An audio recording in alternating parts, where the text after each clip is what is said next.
Hello, everyone.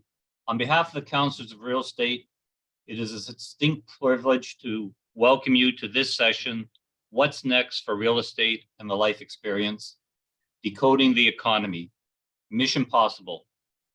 Thank you very much for joining us. I'm Bill McCarthy, CRE Global Chair of the Counselors of Real Estate and President of WPJ McCarthy and Company in Burnaby, British Columbia.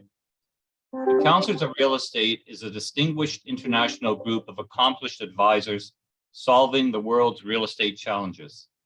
Experienced, innovative, and credentialed problem solvers. Counselors reside in 21 countries, practice in many more, and offer expertise in 60 real estate disciplines across all asset classes. Each has earned the prestigious CRE designation. I'd like to recognize our What's Next webinar series sponsors, Altus Group, USAC Real Estate, Equus Capital Partners, Avison Young, and Colliers International. Before I begin, I'd like to offer you a free subscription to the Counselor's peer-reviewed professional journal, Real Estate Issues. If you don't already subscribe, please visit cre.org/REI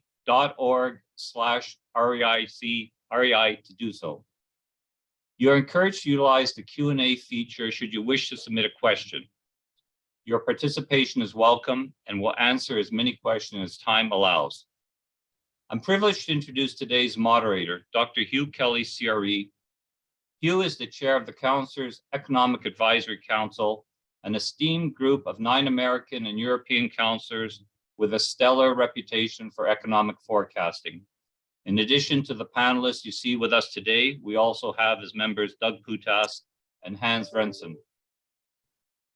Hugh is the principal of Hugh Kelly Real Estate Economics in New York City and was a founding faculty member of New York University's master's degree in real estate program, where he taught for nearly 30 years. Most recently, Hugh was Fordham Real Estate's Institute Director of Academic Affairs, a member of its Executive Advisory Committee, and chair of its curriculum. An accomplished author, Hugh was the global chair of the Counselors of Real Estate in 2014. Welcome, Hugh. Thank you very much, Bill. As we begin our economists' expert look at the conditions facing the real estate industry at the start of 2023, I want to share the results of a member survey that we undertook in the past couple of weeks. We received more than 70 responses from CREs, and here in brief are what the expectations we surfaced. About 40% of the responding CREs see a flat economy in 2023, but nearly as many, 38%, are anticipating recession. Despite efforts to bring down inflation, over 60% see the CPI up between 5 and 7.5% in the year ahead, and another 10% expect prices to keep rising more than 7.5%. Labor markets are expected to stay tight, but monetary tightening is forecast to push unemployment up into the 4 to 5% range. But a third of the CREs see joblessness rising above 5% by late in the year.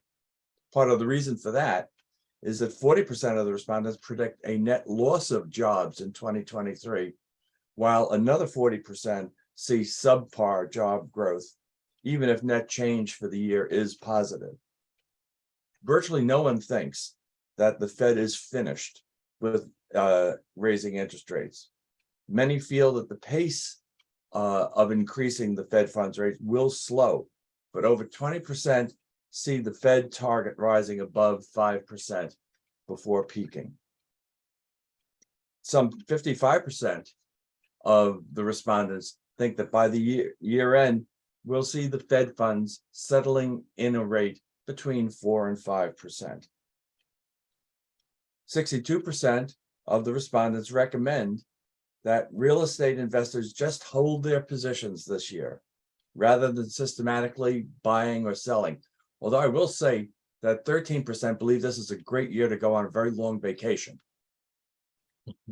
Internationally, 75% see a recession, a potentially severe recession afflicting the United Kingdom this year, and about the same number view a recession in the EU as probable, although somewhat less severe.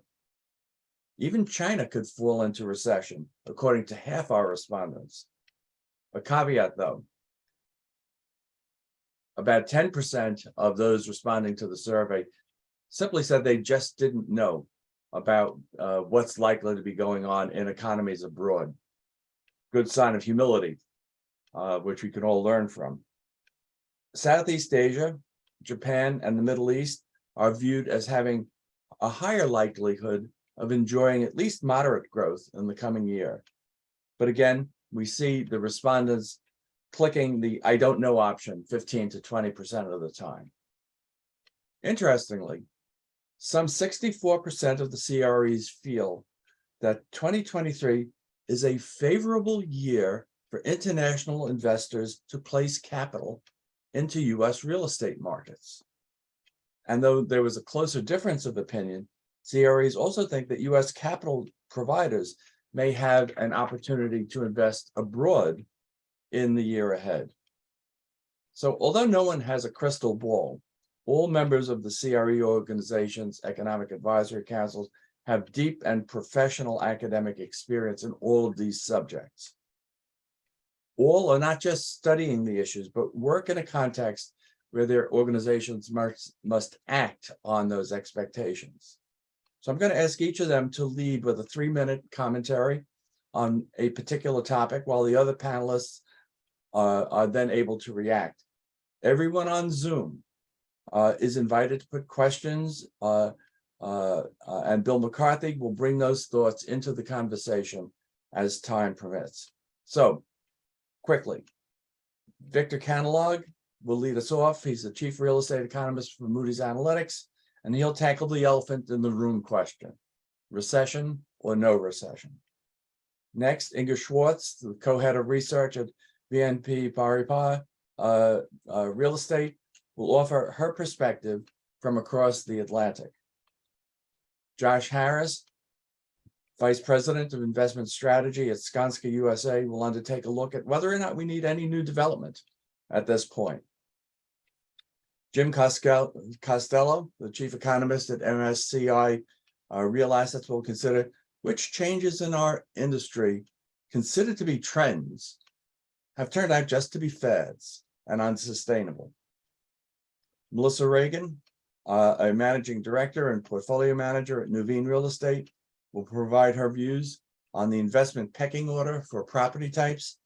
And then Will McIntosh, global head of research for USAA Real Estate, will help us wrap up with a consideration of the questions: is there asset repricing ahead for commercial real estate? It should be a provocative hour, so let's get into it. Victor, you're in the leadoff. Well, thanks, Hugh, for having me here. I do think that the question of whether or not we'll hit a recession has been on everyone's mind in recent months, but I would like to take an historical perspective. As recently as mid-February of last year, we were still projecting US GDP to grow by around 3.4%. We were expecting CRE loan originations to hit $1 trillion, up 11% over a record high of $895 billion from 2021. Then inflation proved not quite transitory. Fed rate hikes, widely anticipated, mind you, prompted other rates to move faster than expected. And then, of course, there was the Russia-Ukraine military conflict. And so outlooks changed, with the drumbeat of the R word growing louder when US quarterly GDP posted 2 consecutive quarters of negative growth in the first half of 2022. But as it turns out, despite the massive shift in sentiment, one measure actually had it at its worst ever in 50 years. worse than the, worse than the oil crisis. No, really?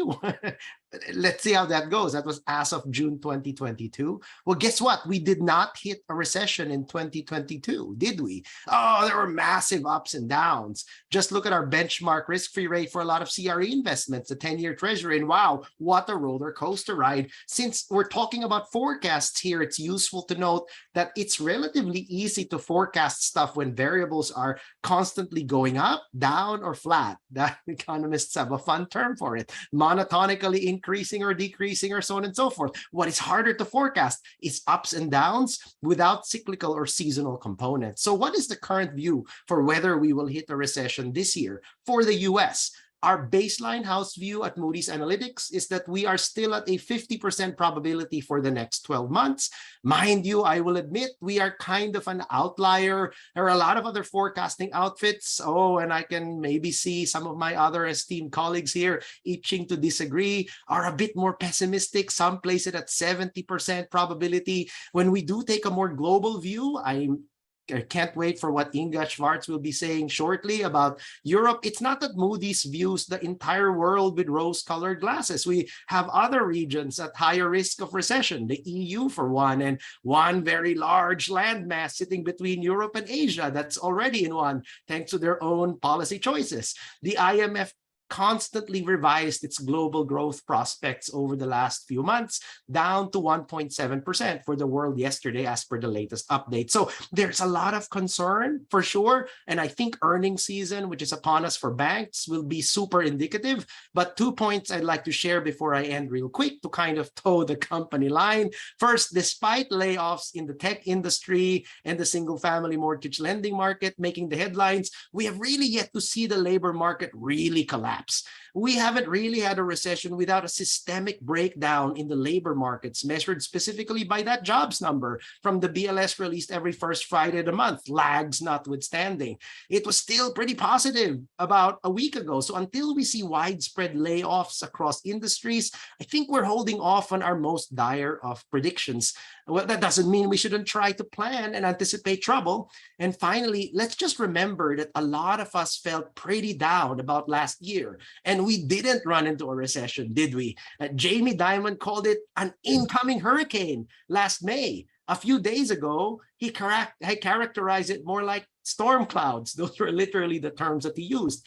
So I do think it's still a very big we will see, which is why I do think today's conversation is pertinent, and it will be super interesting if we have different points of view to share. Back to you, Hugh. So we had a 50-50, a coin flip by Victor. So that really opens the door for comments from other members. No recession. What are we thinking? Hugh, one of the things we look at here at USAA Real Estate and monitor carefully is the yield curve, and in particular the 3-month versus the 10-year. And our research shows that now I can say the last 8 times that the yield curve is inverted. In other words, the short-term rate exceeded the long-term rate, that without exception, within the next 12 to 15 months, we've had a recession. And the yield curve inverted last year. It converted before COVID as well, but I'm not going to pretend that COVID didn't cause that one.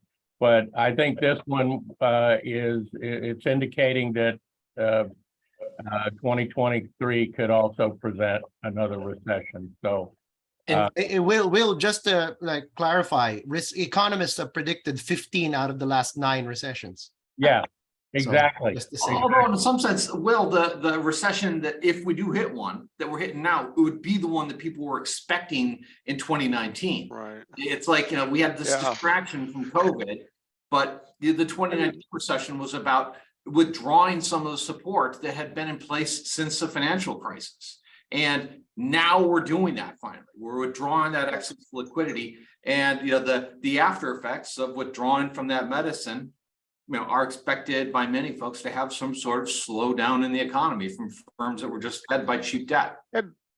And I think I have to say, I mean, like, if you look at the housing markets, now maybe even the tech sector, I mean, housing much larger, obviously housing, humongous component of GDP.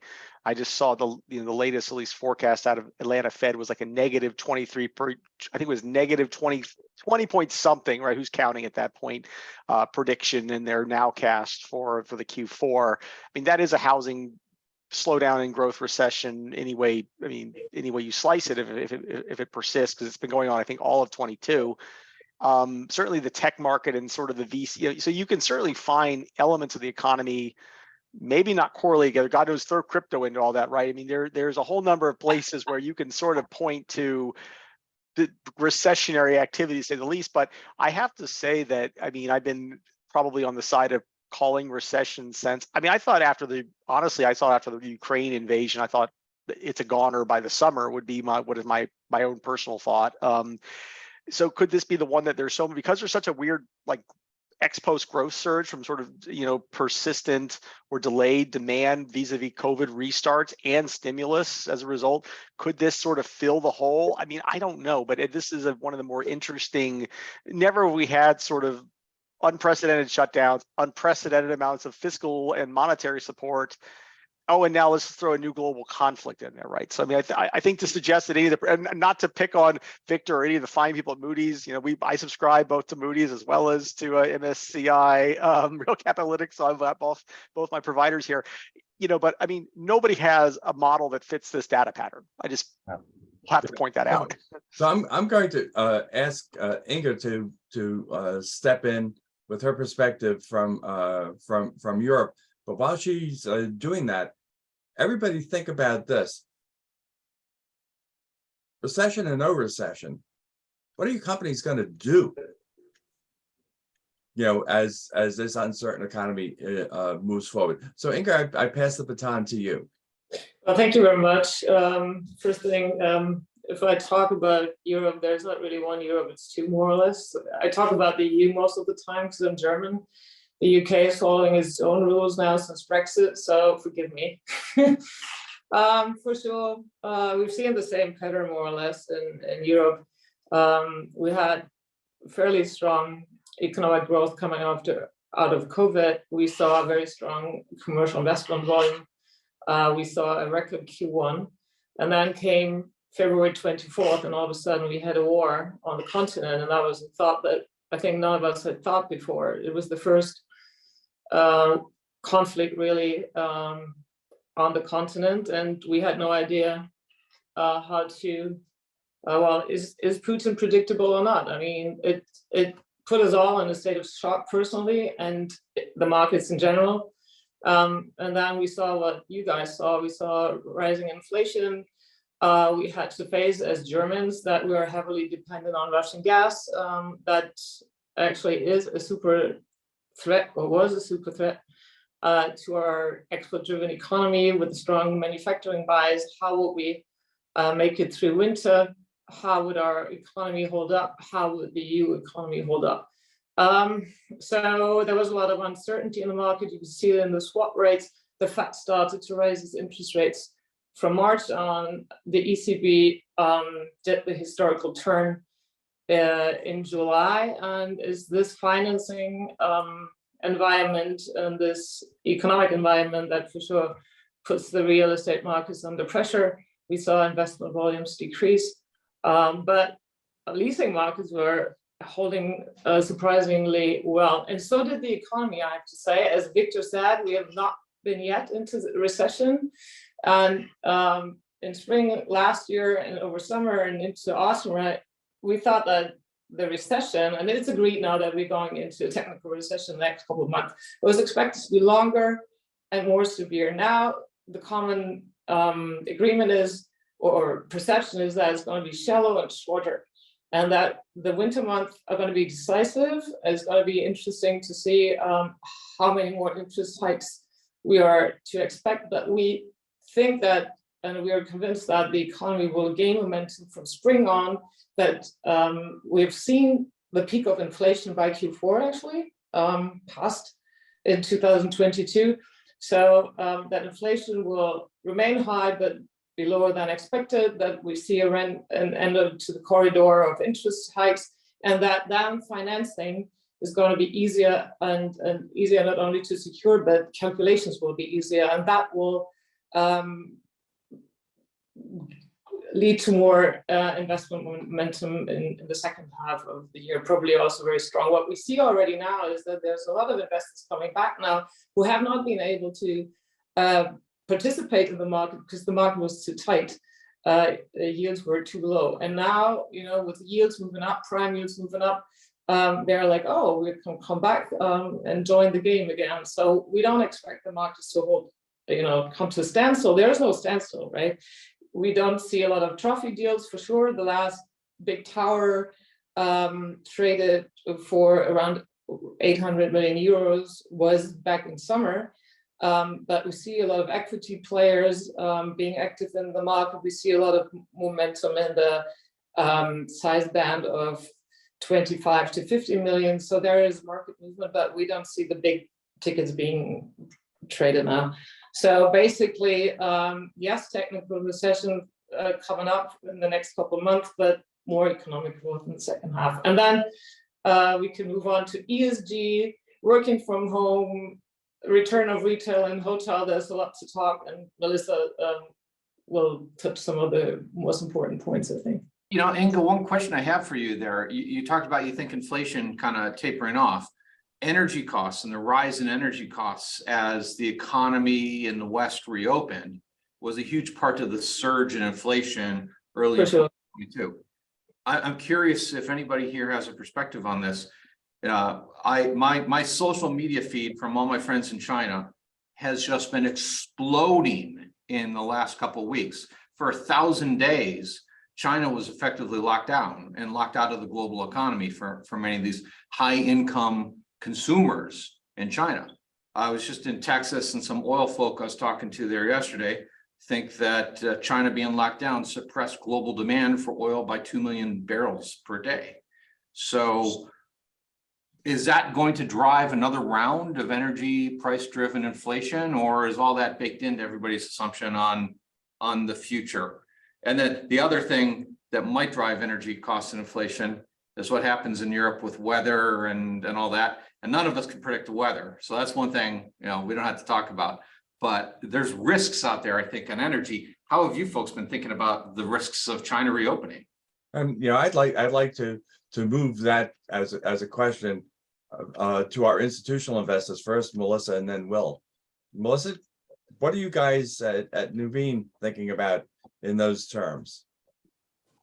Yeah, listen, I don't think no one can predict the recession. No one knows. So you kind of say, okay, well, what do I do if there is no recession? And what do I do if there is a recession? And then you kind of go from there. I think what is nice about the uncertainty is that it allows you to, if other people don't have conviction, it allows you to get a lot of conviction. And so sort of my view is that this will be a great buying opportunity year. Especially if we do hit a recession, and I don't know if that's actually going to happen or not. But I think the more uncertainty that there is in the marketplace, I think that's great, because then it allows you to have conviction and make some plays. We already know real estate's repricing, varies by property type, really 20 or 30% for office.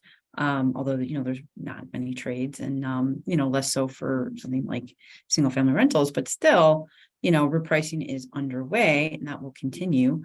The big pushback you get there is, okay, well, it's a great buying opportunity, but then how do you know, you don't want to catch a falling knife. So what do you do?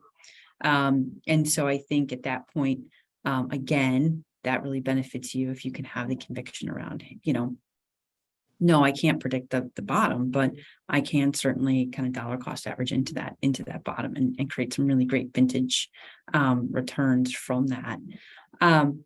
I think the other thing that, will be interesting to see how this all plays out is, core real estate in this kind of coming out of the COVID boom got really richly priced. All real estate did, but, particularly core. And so I wonder, not is there only a paradigm shift within property types? So, some of the darlings like industrial or apartments, probably not performing as well as they did in the past, but then also, a paradigm shift in, core being a safe asset class. But it got so richly priced that when it gets that richly priced, is it that safe anymore? So I do wonder, if this cycle does kind of bring us to an interesting paradigm shift in how investors think about the risk spectrum and the property types. And I think there'll be a nice reshuffling across, all of it. So Melissa, I detect the shift from academic researcher to capital raiser in your voice. Will, what? Yeah, no, I just wanted to make a comment that I agree with what Melissa had to say. And I also think, though, that there's going to be opportunity in the debt market as well. Particularly for the private market lenders that are out there that aren't as heavily regulated. Matter of fact, they're not regulated by like the banks and traditional lenders. And there's going to be opportunity for those guys out there to do everything from traditional commercial mortgage lending, higher loan to value kind of stuff, all the way to construction lending. And I could make a strong argument that one of the real opportunities is on the debt side. Interesting perspective, and we should talk about what's going on in the capital stack. But I want to turn to Josh and ask about the potential for putting shovels in the ground, because most of what we've been talking about has been on the demand side, right? But real estate balances trends on the demand side with those on the supply side. So we're really interested in hearing from your perspective and Skanska's perspective about any need that you see for additions to the stock in this year and the following year. Sure.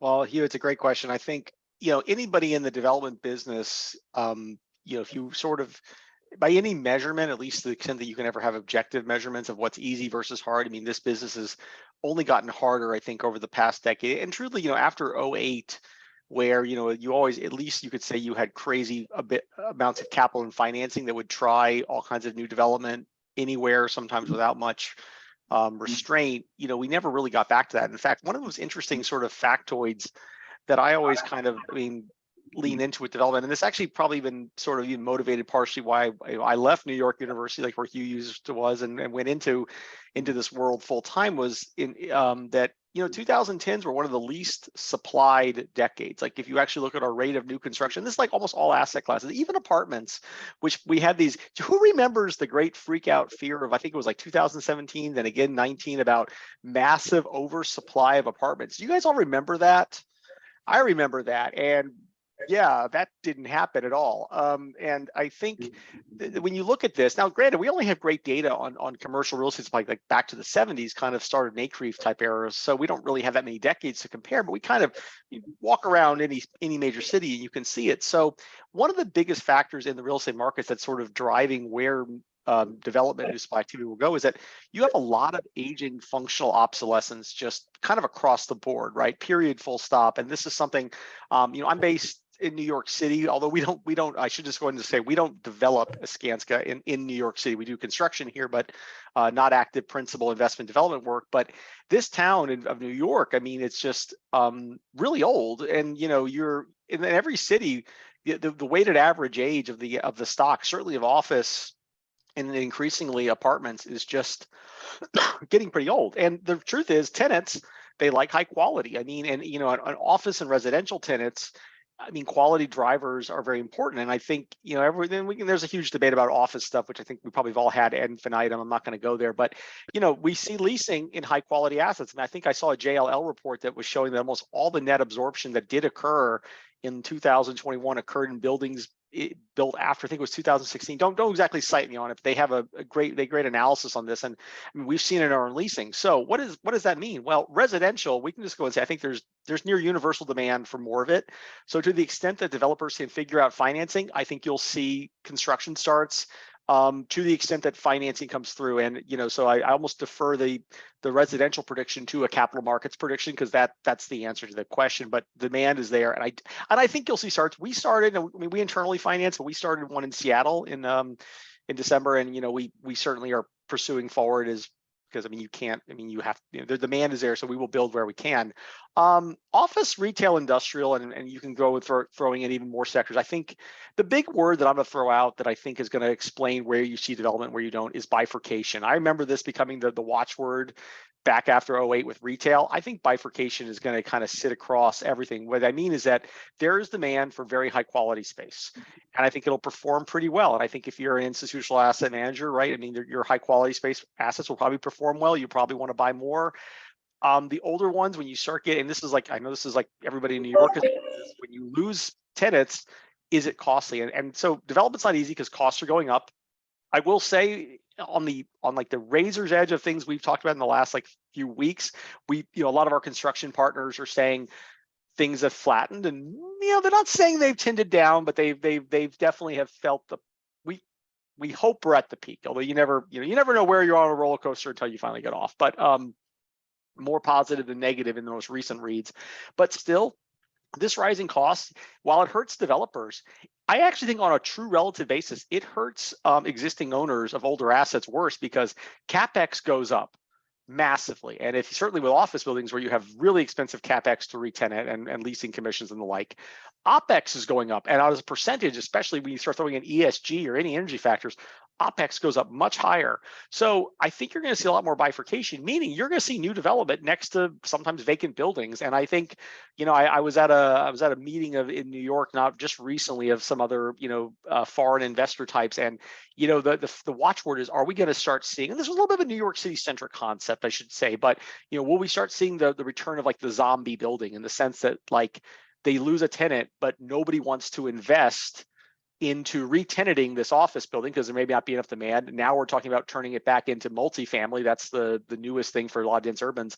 So I guess my thing is, you're going to see development 23 certainly and beyond where there's need. And it is going to mess with the market, because I think that you're going to find that it's actually going to be a better risk adjusted return to deliver brand new space on certain things, or maybe flatten old stuff to build brand new, than it might be to actually try to fix some of the older stuff. So it's going to be a very tenuous dynamic. I feel for all the appraisers and valuation people that are probably on this call, that, I mean, your efforts to try to value an older asset and trying to do a CapEx budget, I'm so sorry for you, because it's not going to get any easier.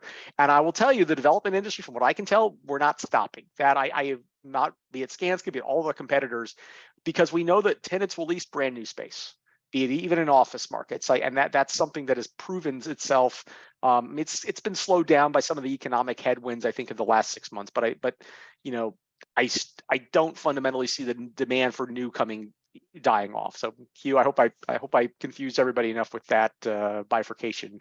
I think it's great, Josh. Melissa? Yeah, I wonder on the bifurcation. I don't disagree with you, Josh. I only disagree in the sense of play it out, and what does that do to values overall, right? So if you have the new stock that'll be built, the green tenants want it, you still have all this old stuff, which to your point is everywhere. And so overall, that old stuff, either something has to happen to it, either it's demolished or repurposed. But I think like it does depress overall, values. It's a rental. So Melissa, it's a rental rate question, right? Like, do you get a high enough rent to justify new? I mean, that's the debate we always have. I know, are the rates get a high enough rent, but then the tenant demand is for a different type of product. Like you said, the newest of the new, but then also the other week at the NYU Capital Markets Conference, Larry Silverstein was going on about his new office tower he's planning to start construction on 2024 in Manhattan. And it's going to be a net zero carbon efficient building. So you're robbing Peter to pay Paul there, taking tenants out, but that will drive a certain amount of construction as people build to this new spec. And I bet you guys are going to be building a bunch of that stuff worldwide, maybe even in New York. But the that change, gets into that broader bifurcation and figuring out. I mean, I feel for the valuation teams as well. Figuring out where in that distribution you are for a particular building is going to be a pain for a bit. Okay, Bill, can I ask? Do you have? I see that the Q&A is starting to build. Is there anything that we should present to the panel discussion? Yes, several questions starting to come in, so we'll get some out of the way to begin with. First one, generic question, and everybody wants to know, what's your forecasting for interest rates through the balance of 2023 and going into 2024? Just a simple one to start. Okay, actually, someone asked me that question just a day or so ago, and I think I shocked them. But I did say that I thought that the Fed funds rate was going up north of 5.5. And the rationale was that we're already at 4.5. We're not going to stop. If we get one more 50 basis point change and then some 25s, we get to 5.5 pretty fast. Others? That sounds right, Hugh. I think you can get to 5.5 pretty fast. I don't know that they go quite that far. It could be somewhere in the 5 to 5.5 range. I guess I'm a little more optimistic. I actually think that toward the end of next year, as the Fed starts to get a sense that maybe inflation starts to fall a little faster than even they thought, that I could see them starting to position themselves to consider lowering the federal funds rate and get us into 2024 so that the economy starts picking back up. To me, the real important rate to watch is the 10-year Treasury. You know, and sort of the $1 trillion question is what's going to happen to the 10-year Treasury. I mean, if you look at it today, the Treasury is sitting right at about 3.5, coming off of a 3.8. It was much higher than that earlier.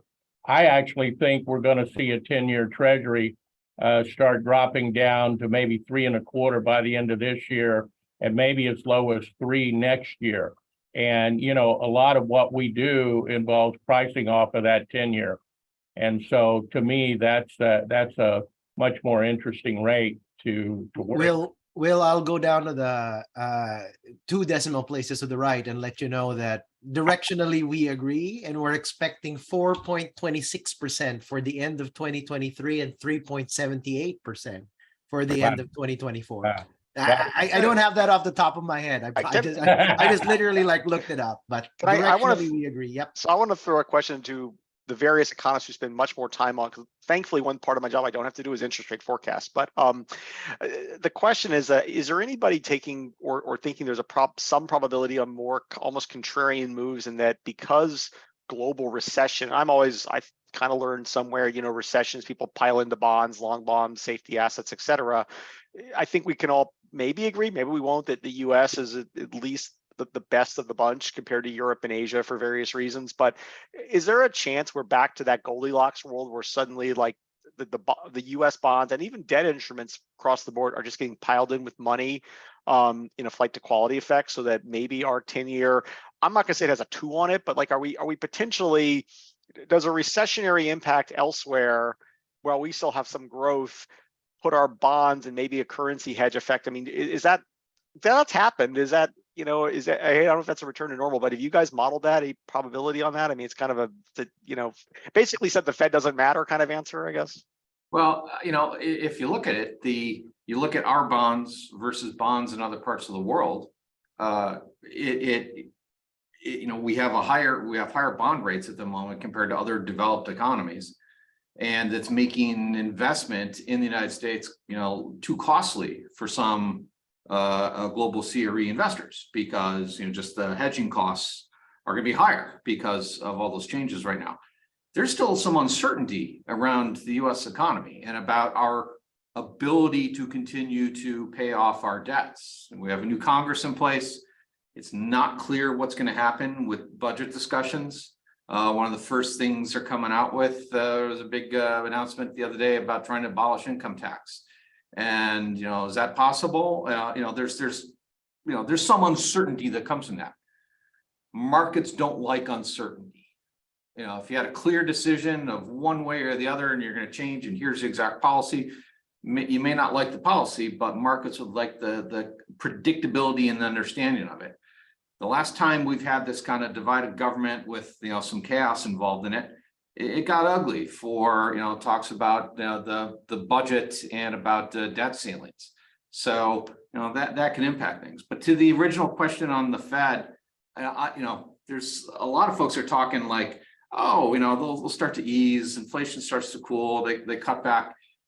And I don't know. I mean, I don't have an explicit forecast now, but just think about the behavior and think about Powell's speech the other day. He was trying to stress, I'm independent. I'm trying to resist pressure. This is what central bankers have faced in the past. And these folks have long memories. For most of us, what's happened the last few quarters is what matters, because that's where bonuses are. But the folks in the Fed, they've got long memories, and they remember what their predecessors went through in the 70s and how they got pressured to stop with the rate rises and they cut back. And it's not just the Fed. Bank of Canada went through the same thing, and they're both inserting their independence. We went through a period where they stopped cutting too early and they went back the other way, and then inflation reared its ugly head again. And I wonder if the behavioral assumption from these folks is, I remember what they did. They made a mistake. There's that typical human behavior to fight the last war. Are they going to try and fight that last war and resist the pressure to stop raising, resist the pressure to start cutting, rather, just to prevent making the mistakes that their predecessors did? That's what I'm worried about. I'm talking to a lot of real estate investors and looking at the forward curve, and it's saying a lot of people are thinking that, oh, get a short-term loan because 3 years from now, debt's going to be cheaper. We can just keep doing this stuff. I'm not convinced of those arguments. Okay, well, great, Jim. You've opened Pandora's box here, which is, you're saying what's kind of the conventional wisdom about where we sit. Okay, what do people see as trends, and where does long-term thinking run afoul of thoughts about what the immediate future holds? Where are there real sustainable trends, and what are just passing moments? You want to talk a little bit about that? Trends versus fads. That was your organizing notes. How I was thinking about it. I got two thoughts on that. One for thoughts about the economy, and then on commercial real estate investment. There's a tendency. That we see a lot of folks talking about trends in the economy from sort of a futurist perspective. Here's some new thing, and it changes some aspect of the economy, and then they take that notion and they increase it at a linear rate into the future and say that everything has changed and everything is different forever for the future. And inevitably, those folks end up wrong. Things like, oh, 3D printing is coming, so no more need for housing investment because 3D printer is going to take care of everything. Or one of my favorites was when the internet first came, into kind of popular acceptance in the early 90s, late 90s for a lot of folks. We had this issue of folks suddenly not liking retail because they thought, well, people are going to buy everything online, so no more need to be in retail. But the truth of the matter was the economic fundamentals, if you took a very detailed look at it, suggested that retail would do well. Susan Hudson Wilson, bless her, she's not with us anymore and can't tell us that she was right, but she, I'm told, wrote a paper highlighting to her clients that, given that retail consumption is a function of the age distribution, and given the way the baby boomers are starting to raise kids, and all that, they're the prime spending year, so retail has a good 20-year run, even as it starts getting bled away. And she was right, and it was the best performing sector from that. Bill Wheaton, who I used to work with, wrote a paper at the same time, taking a slightly different approach, but did the same kind of thing. He's still with us, and he'd be happy to tell everybody that he's right if you know him. I love Bill. I love to tease him, but he's a great guy. Yeah. But that kind of approach where they took, it's not just sort of here's a shock, and because that everything changes forever. They take a detailed look, and I think that bleeds through to a lot of folks. Trying to be the hip, I'm the futurist, I'm looking at everything in the future. And that bleeds through into the real estate investment side, where people take that thought of, here's a new sector, I'm going to pursue this. But sometimes it just, it's faddish, and people jump into something without a good understanding of the long-term performance. And it becomes the hot sector for a little bit, and then it fades because it doesn't have, the fundamental economic demand to sustain that as an asset class. That's not to say that every alternative asset class is no good. I mean, I think things like data centers, there's still needs for clicks, even if they are pulling back a bit because the FANG stock's pulling back. There's still going to be need for clicks. There's still fundamental need for some of it, but not all of them have the same kind of legs. Yeah, but I think to push back, Jim, I think so. I think the point's well taken about the fads, but the industry does lack, right? I mean, e-commerce started rising and it was a big thing. You know, we all knew this kind of after the iPhone came out, 2007, 2008. Yeah, but even by like, 2012, 13, I mean, it was very clear e-commerce is on the rise. People still held malls, right? And those malls then continued to just lose value and, continue to, be on the decline. So it also works in the opposite direction where, that wasn't just a fad, that's continuing. And then it also, people caught on too late to industrial, right? So they rode that tailwind, but almost, if you got in industrial way earlier, you would have done way better than if you'd gotten into it in 2017 or 2018. You still did well, of course, but I like yes and no. Some of the fads, yes, fads are fads, but there are some things that are very real and sustaining, that people miss because of what you're talking about, because they're worried if it's a fad or not, and they don't know. But e-commerce was definitely not a fad. Worked in both directions on malls and then in industrial. Office is the same thing, right? You have debates with people all the time, like, oh no, office will be fine, high quality stuff will be fine, no one's working from home.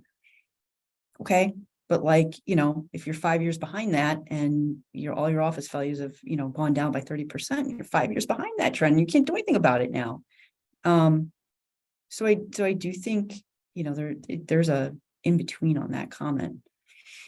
Yeah, I think the in between gets into, don't just take the shock as at face value. You have to do more detailed analysis, and that the challenge. I think there's a lot of futurists that just sort of distort things. Yeah, I agree, Jim. We don't think deeply enough about the phenomenon of change. In real estate, we tend to think of two kinds, cycles and trends. And when we're going through a disruption, which is discontinuous change, we don't have tools to deal adequately with that. And as you said, you can get out over your skis by misinterpreting it. The risk, and there's always risk, Melissa points out, is if you bet wrong on stability, you have opportunity costs that you can't recoup. Victor, I saw you nodding your head. No, I was actually enjoying the conversation between Melissa and Jim, just because, it's definitely not an anodyne conversation. We're all agreeing with each other, right? It's great. Thanks. That's right. Yep. I was told to disagree. That's great. I always love it. We're going to give you your moment in the sun right now, Melissa, and ask you about your view on pecking order. Oh yeah, excellent. Thank you. So I think it'll be really interesting. I'm excited to see where this cycle goes, but I do think so office apartments have been the darlings in the last 10 even plus years for apartments, and I think that'll change. I don't think they're going to the bottom of the pack. I don't think it's a dire situation, but I do think they'll probably go to the middle of the pack. Apartments now kind of they had a demographic tailwind the last 10 years, and slight headwind demographically, that cohort age 25 to 30 is not as large. The next cohort come through isn't as large as the previous one, so slight headwind there. So I think you'll see, and then I don't know how much e-commerce, how much more there is to go on that, and could be a slight headwind and tied to Amazon with industrial. So maybe not the top of the pecking order anymore, or maybe more of the mid pecking order. I think office certainly is now probably at the bottom, whereas retail's probably gotten, not malls, but certain necessity retail's probably gotten a boost, depending on the price that you can actually acquire it at. And then I think, you have items like, there's a bunch of different, alternatives out there. Storage continues to do really well, but, even there, it's seen a huge run up and has a bunch of supply. So it's probably not towards the top. It's probably more towards the middle of the pack. And then, really kind of strong top performers continuing to be housing driven, things like manufactured homes, development of them in particular, which is desperately needed from a affordability perspective and single family rentals. I think those kind of are certainly at the top of the pecking order. And then I do think, hopefully, investors kind of just reassess, what is actually core real estate. And it can't just be, having taken into more account of price along with core real estate, not just is it fully let and is it in a great location, but what is the actual price that you paid up for that? Because you take on a lot of risk when you're paying a very high basis for even what is core real estate. So I wonder if there's not a paradigm shift kind of across, as I said before, the property types as well as the risk spectrum. And to the extent that we do go, to Jim's point, to the extent we don't go back to lower interest rate environment, which is a very real possibility, not as low as we were pre Q1 2022, probably lower than we are today, but very, very real scenario, not as low as we were a year ago. And, at that point, you have every asset class that is now repriced along with real estate as well. So that's something to definitely be aware of. I will note that some of our interest rate forecasts are mean reverting, which means they're probably not a subject to these fads that Jim was warning us about, and that we are not predicting at any point the 10-year treasury to go below 1% again. Just saying. Yep. I'd hate to ask what would cause us to do it because it's not good news. Right? Oh, that's right. That's scenario 14 out of our, Right. out of 9 usual. Will, before we get to the asset repricing question that I'd like you to deal with, I'd like you to react to Melissa's comment from your own sense of where your capital sources are looking across the property type spectrum. And then after you've given some comments, I'm going to ask Jim to kind of rehearse for us what you're seeing in terms of the actual transaction volumes in the different property types. So Will, if you take a minute or two and then over to Jim. Yeah, absolutely. Well, first of all, let me start by saying one of the things that we watch carefully relative to trends and fads is that we always revert back to the fundamentals of what do the demographics say is happening and likely to happen, not only near term, but in the extended future. And that helps drive a lot of our thinking about where the opportunities are likely to be and what's likely to be a fad and what's likely to be a long-term investment opportunity. And as Melissa pointed out, the apartments market and the housing market in general has some pretty strong tailwinds. We've underbuilt housing for quite some time now, and other fundamentals have caused apartments to enjoy significant demand. And now, as the millennials are starting to age and have their own families, we've seen single family rental housing pop up as something that's become really popular because they've wanted more space. But now I think we pushed it so far, and as Melissa pointed out, affordability has become an issue. And I think this year we've seen over the past year rents starting to decline, and I think apartments are going to be, in terms of rent growth and total return, are probably going to fall, not, as Melissa said, not to the bottom, but maybe somewhere in the middle. It's interesting.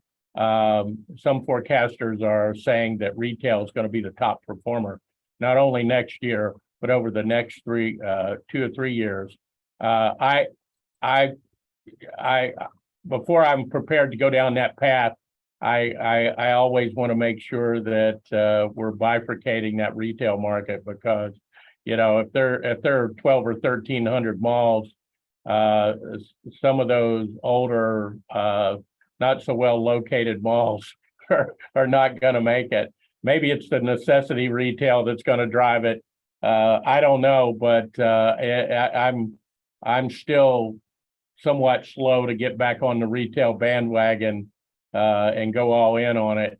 But I do believe industrial's going to slow some because of the fact that the economy's slowing down, and consumption may slow a little bit. And in terms of construction, we probably got out over our skis a little bit on new retail development. So I expect that to fall off some. And God help us with office. As Bernard Winograd used to say at Crew, the only thing wrong with retail is it's not overbuilt, it's under demolished. I'm about ready to say that for office. There's got a whole lot of pre-1980s office out there that's probably going to be in big trouble. And we got to figure out how to reposition it, or we're going to need to demolish it or whatever. Will, that's a great point about office, and maybe the hope is to convert it to residential, but as we all know, that's super complicated. New York is making strides, right? New York is making strides at this, because you do need, for the numbers to work, you will probably need some kind of public subsidy. Exactly. I will just say it is the biggest easier said than done I've ever heard of in real estate. Right. Yeah, that's the topic for March's event. Maybe. Well, guys, I wrote my master's thesis on it, and that's the conversion in Toronto, and that had happened around the late 90s. So if you want to have an example, look at Canada. Yeah, they did that in the 90s. Inga, I'm not just saying this. Like, can you send me a PDF of that? Now, seriously. Well, it's in German, right? It was. Ja, aber wir haben zusammen Deutsch sprechen. Ja. Ich kann Deutsch lesen. In 2000, that's like how many years? 22 years ago. But like other classics, it will pass the test of time, I'm sure. Well, listen, I'm in the moderator's dilemma. We're having a great, lively discussion. Bill has a question that he wants to do it. We haven't had a chance to hear Jim, and yet we only have 5 minutes to go. Yeah. And so I'm going to use my prerogative to turn the question on real estate asset repricing to Will, and see whether we can not only get views on that, but then seek to tie this conversation up in a nice bow before 1 o'clock. Will. Yeah, Hugh, when we've been talking here about asset pricing a lot. When I say here at USAA Real Estate, it's been something that has been on our minds considerably. And as we watch the capital markets and the pressure that the capital markets have been under by the Fed, trying to fight inflation, we've certainly seen asset pricing, or cap rates, if you will, starting to increase somewhat toward the end of last year. Not nearly as much as we thought, because we tracked the public markets, and certainly values had declined significantly in the public markets, and we've always felt that they could possibly be a leading indicator for the private market. But cap rates hadn't really gone up as much as we thought. We certainly had conversations with the appraisers about that, and they were saying, well, there's a reason for that. There's not a whole lot of transactions out there to justify raising the cap rate. And my sense was, well, there's other ways to derive a cap rate, but we can talk about that. That's a different discussion. But here's what we do think. We expect that we're going to see cap rates start to increase, generally speaking, in 2023, and we think we're going to see, on average, values decline for commercial real estate in the 10 to 20% range. Again, depending upon the asset, some will fall farther and more significantly than others, and some markets will fall farther and more significantly than others. And we think that the assets that are coming off the lower cap rates, the lowest cap rates, like apartments, for example, and to a certain extent, maybe industrial warehouse, they're going to feel the most pain. They're likely to have the deepest declines. And I think as a result of all of this, we're going to see, we could quite possibly at the end of this year see total returns for commercial real estate across all property types in the minus 3 or 3.5% range. So stay tuned. It's going to get interesting. And I do think apartments are going to be the hardest hit. And I think certain regions of the country are going to be hit harder than others. We'll repeat that, 3 to 3.5% negative total return. Yes.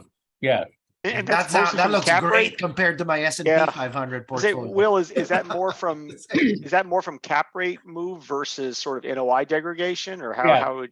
Yes, but unfortunately, both of those are working on total return, right? Yeah. You've got pressure on NOI declining and rents declining, NOI declining, and we've got at the same time with the interest rates increases and lack of transactions, et cetera, we've got pressure on cap rates going up. So it's kind of a double whammy. Yeah, I would just note that in some of the modeling, I think NOI degradation just from OpEx increases, and even I mean, how, CapEx below the line, above the line, God knows. But I mean, when I look at construction, I mean, well, because every time I've ever, this is long past my time with Skanska, but every time I looked at like buying like older class A or newer class B, depending on the frame and for office. And I had some clients in my consulting life that had some of these great theses for this. And it's like, at the NOI level, this deal looked amazing.